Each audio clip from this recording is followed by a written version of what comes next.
Hello everyone. In the continuation of the lecture series of overcurrent protection, today we will discuss the very important topic, which is protection of feeders and ringman system. In previous lecture, I already explained what is the time graded protection and current graded protection, and in previous lecture I will also tell you the application of time graded protection is basically the protection of radial feeders, parallel feeders and ringman system. So I am going to discuss quickly recall the concept of time graded system, that is this is a scheme of overcurrent protection in which time discrimination is incorporated. In other words, we will say that the time setting of relay is so graded that in the occasion of fault, the smallest possible part of the system is isolated. This is a scheme of overcurrent protection in which time discrimination is incorporated, and the principle is to grade the operating times of the relay in such a way that the relay closest to the fault spot operates first. So the applications of time graded are basically protection of radial feeder, protection of parallel feeder and protection of ringman system. So now we discuss the step by step these three protection schemes. Now we're going to start with the protection of radial feeders. So the main characteristics of a radial system is that the power can flow in only one direction only, that is from generator or supply end to the load end, and it has the drawback that continuity of supply cannot be maintained at the load end in the event of fault or in the occasion of fault. In radial system, when number of feeders are connected in series, which is shown in figure, there are number of feeders are connected in series. It is desired that the smallest possible part of the system should be off. This is conveniently achieved by employing time graded protection. In this type of protection system, the time setting of overcurrent relays is adjusted in such a way that further the relay from the generating station, the lesser the time of operation. When the fault occurs on the line far side SS4, which is this is the point SS4, the relay number OC5 will be operated. Here some mistakes in this diagram. This is basically OC5. So where I am in this system, basically when the fault occurs on the line far side SS4, then the relay OC5 should operate first and not any other. That is, the time required to operate the relay OC5 should be less than that required for relay OC4. It requires lesser time than OC4. That's why it is known as instantaneous. Now similarly, the time required to operate the relay OC4 must be less than that required for OC3, and this process is continued till OC1. Basically, this shows that the time setting required for these relays must be properly graded. The minimum interval of time which can be allowed for the two adjacent circuit breakers depends on its own clearance time plus a small time for safety margin. With normal circuit breakers in use, minimum discriminating time between adjacent breakers should be about approximate, that is 0.3 or 0.4 second. The time setting for relay OC1, OC2, OC3, OC4 and OC5 will be 0.2 second, 1.5 second, 1 second, 0.5 second, and that is instantaneous respectively. This will be the time setting of these relays which is used for this radial feeder. In addition to this grading, it is also essential to have the time of operation dependent on the severity of the faults. That means if saver fault, the time of operation should automatically be less that we required or we need. When the saver fault is occurs in our radial feeders, then the operation time should automatically be less. That means quickly relay will be operated. Its additional advantage is that the relay will not operate under normal overload conditions of very short duration. The graded time lag relays, when connected in series, require that their time characteristics are similar in shape. So, time graded overcurrent protection for phase faults is supplemented by time graded earth fault protection. So, why we are going, or what the drawbacks for this type of protection of radial feeders where we use the time graded system? So there was the drawback is that first time lag is to be provided, which is not desirable on short circuit conditions or during the short circuit fault. This scheme is only suitable for radial feeders with supply at one end only, not for ring mains or interconnected lines. It is difficult to coordinate and requires changes with the addition of loads. It is not well suitable for important long distance transmission lines where rapid fault clearance is necessary to ensure stability of the system. This is the major drawbacks of this time graded protection system for the radial feeders.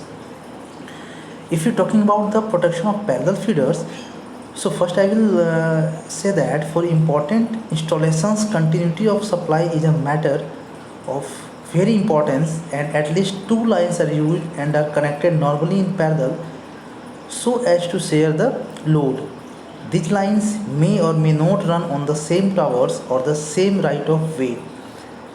Special meanings are available for protecting the such type of parallel feeders. On the occasions of fault clearing, or sorry, on fault occurring, protective device will select and isolate the defective feeder while the other instantly assumes the increased load that we required. For the protection, we required these things during the protection of parallel feeders.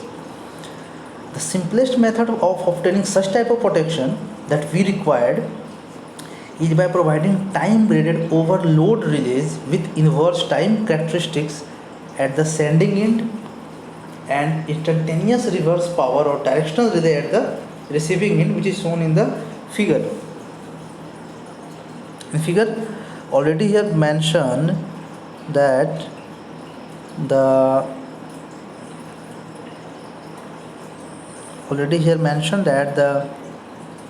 non-directional quantity is this symbol, and this symbol is represented the directional quantity or directional relay. Here I will see that this one is the non-directional relay or circuit breaker. There is the directional.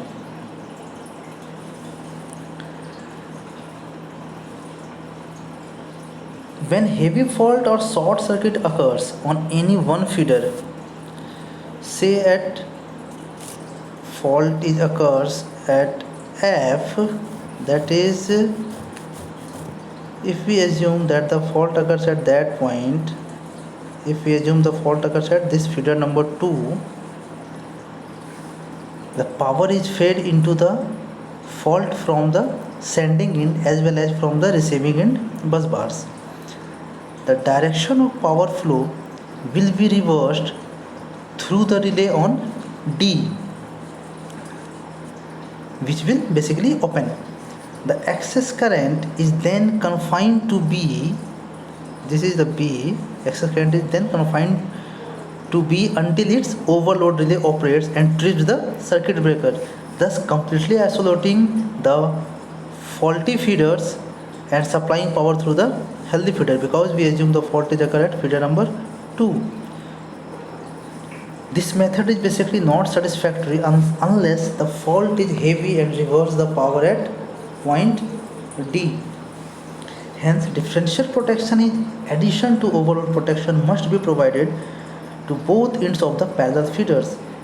A differential overcurrent relay is a center zero induction type of instrument in which it carries two types of discs. The torques on the two disks are caused by the currents flowing in the two feeders and are in opposing nature. Under normal working condition, the currents in the two feeders will be equal and therefore torque acting on the relay will be 0. But in the occasion of fault, current in one of the feeders will increase and thus cause the relay will initiate to operate. So this is the protection of parallel feeder scheme. Now next one is protection scheme for ringmain system. We all know that the ringmain is a system of interconnection between a series of power stations by an alternative route. The ringmain is that direction of power flow can be changed at will, particularly when an interconnector is used. Consequently, the reverse power relay will not serve the purpose in this system. For this case, the reversal of power does not take place. Reverse power relays can be used or employed for this type of protection scheme. The diagram for protection of ringmain system is shown here. Where G is the generating station, this is the generating station. E, B, C and D are basically substations. These are the substations. At the generating stations, the power flows only in one direction. This is the direct. This means this is one direction. This is non-directional. So here I am saying at the generating station, the power flows only in one direction, that is away from the bus bars. So non-directional time lag overload relays are used here. The time graded directional relay are used at both ends of the substations. There is both ends of the substations, and they are set so that they will only trip when an overload flows away from the substation, which they protect. Now, if we are going around the ring in the direction of G, A, B, C, D, in this direction, if we are going in ring G, A, B, C, D, the relays on the farther side of each station are set with decreasing time lags. That means, for instance, at generating stations, 2 seconds at station A, B, C and D, 1.5 second, 1 second, this is 1.5 second, 1 second and 0.5 second if we are moving like this, and instantaneous respectively. This is the time lag. Similarly, going around the ring in the opposite direction, that means G, D, C, B, A, in this direction if we move, then the relays on the outgoing sides would be set as follows. Now this time if we move in this direction, what is the relay timing will be set, that is 2 seconds, this is 2 seconds, 1.5 second, 1 second, 0.5 second and instantaneous. Now remember that the reverse power relays are set so as to operate only when power flows away from the substation at which they are installed. A diagram, basically this diagram will make it is clear that a short circuit occurring at any point on the system will cause only the two immediately adjacent circuit breaker to operate. If here will be the fault or short circuit occurs, then if that means I am talking about this point of F. If a fault occurs at point F, at this point, the power is fed into the fault through the paths ABF and DCF. The relays to operate are that between substation B and fault point F and substation C and fault point F. That means if fault occurs in any section, there will be two circuit breaker or two relays are operated. Thus, fault on any section will cause the relays on that section only to operate, and the healthy section will be operating uninterruptedly. Basically, after this type of protective scheme, there are several limitations. This is in this system, necessarily stability of operation is achieved at the cost of slightly longer time intervals between adjacent relays. The time grading cannot be closer than 0.33 or 0.5 seconds, and as the longest time that can be fed is 2 to 2.5 seconds. The maximum number of sections that can be protected in this way are 6. Now, to overcome this disadvantage or drawbacks we can employ it for any number of sections with a very short time delay has been designed. We need to design a such type of system that can be employed for any number of sections with a very short time delay, and such type of system is basically known as interlock system. Now quickly we see the interlock system. It may be employed for radial or ringman system. The figure basically shows the application of this method for a radial system. If a section is healthy, the same current flows at both ends and the overcurrent relays operate. The operation of the relay at the beginning of the section completes the circuit of the trip coil of contact B. This is the contact B of every radial system. This is basically these radial systems will be interlocking. These and these are interlocking. The operation of the relay at the beginning of the section completes the circuit of the trip coil. This is B, but the operation of the relay at the end of the section closes contact A of the each section and causes the locking relay to operate and thus break the trip coil. This is basically locking relay for each of the section.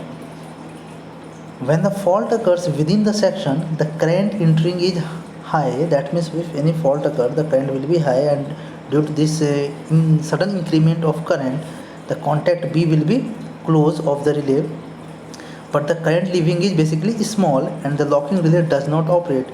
It is necessary that locking relay shall be capable of operating before contact B is closed, and as such the relay B is said to operate in approximate, that is 0.3 or to 0.4 seconds, that is the approx value. So for application of this method to a ringman or any interconnected system, it is necessary to have directional relay to close the circuit for the locking relay.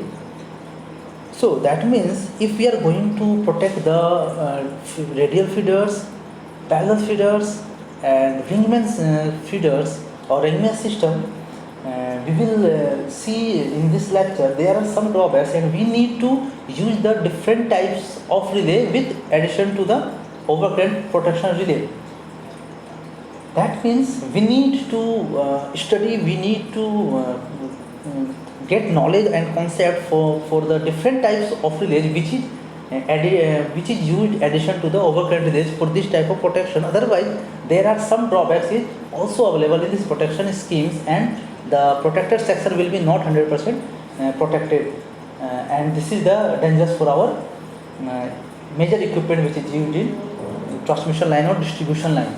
So this lecture is concluded here. Thank you very much.